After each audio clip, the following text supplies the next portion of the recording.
5번째 수업에는 원탁에 나열하는 방법에 대해서 알아볼까요? 둥그런 탁자인 원탁이 있는 방에요. 원탁이 있고 의자가 3개 있어요. 의자에는 3마리의 귀여운 동물들이 있었고요. 벽에는 문이 3개 있습니다. 이것은 1번 문에서 본 그림이고요. 이것은 2번 문에서 본 그림, 그리고 이것은 3번 문에서 본 그림인데요. 보는 각도에 따라 다르게 앉아 있는 것처럼 보이죠. 하지만 3마리의 동물은 자리를 바꾸거나 이동한 적이 없어요. 이렇게 원에서 한 방향으로 돌려서 같아지게 되면은 같은 경우로 생각하는 거예요.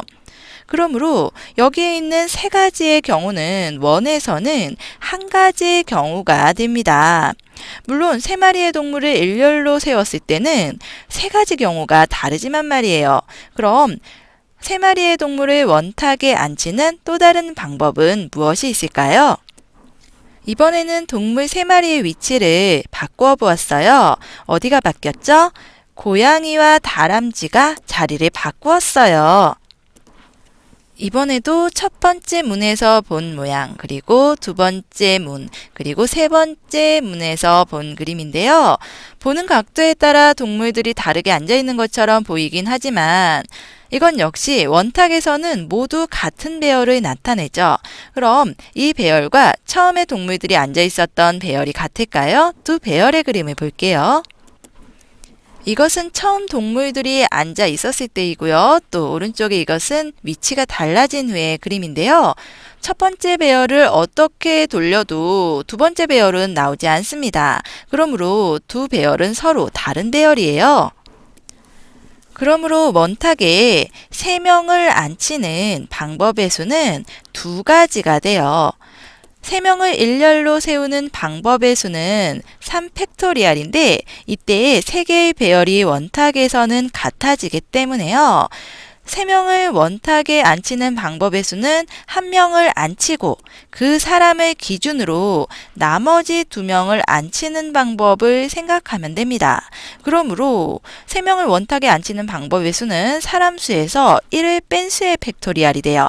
그렇다면 3 빼기 1 팩토리알인 2 팩토리알이 되고요. 그럼 원탁에 3명을 앉히는 방법 2가지가 되는 겁니다.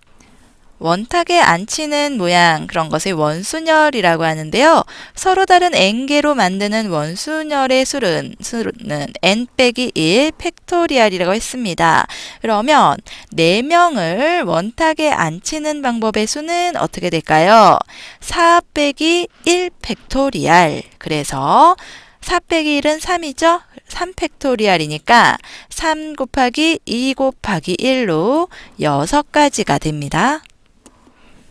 이번에는 왼쪽에는 원탁에 앉혔을 때, 그리고 오른쪽은 정사각형 탁자에 앉혔을 때요.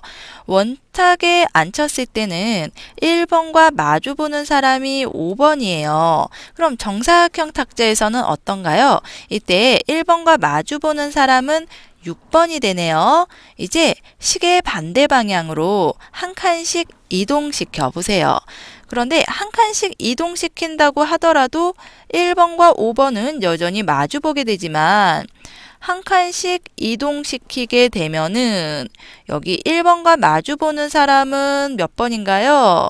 1번과 마주보는 사람은 6번이 아니라 4번이 되네요.